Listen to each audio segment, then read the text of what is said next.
गाड्या सुटल्या. पुरंदर केसरी भव्य आणि दिव्य अशा मैदानातील गाडी क्रमांक 16 सुटला आणि 16 मध्ये एकूण 6 गाड्या पळतात आणि 6 गाड्यांमध्ये रणसंग्राम पाहायला मिळतोय आणि पाठीमागे धुरा उडतोय. बघूया शेवटच्या क्षणाला कोण बाजी मारतोय.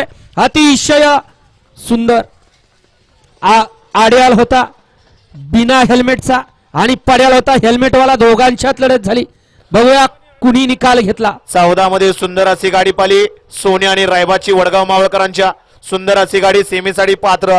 घ्या 17चे बैलगाडी मला गाड्या लावून घ्या 17 वाले. सामन्यामध्ये सुंदर अशी गाडी पाली मानकर डोसा सासवड आणि नाथसाहेब नवीर यांच्या ठिकाणी महाकाल आणि त्याजूला कारगिल पाला. सुंदर अशी गाडी कारगिल आणि महाकालची सीमेला पात्र केली बंटीनं. त्याबद्दल बंटी ड्रायव्हर हरिश्चंद्रीकरांना 500 रुपयाचं बक्षीस आहे. बंटी ड्रायव्हर आपलं बक्षीस तिकडे घ्यायचं आहे. गाडी क्रमांक 16चा निकाला तास क्रमांक 6 वरती धावलेली गाडी श्री चतुर्मुख प्रसन्न पृथ्वीराज गणेश डिंबळे खेड शिवापूर शिवरे या गाडीचा 1 नंबर आला. विजेत्या बैलगाडी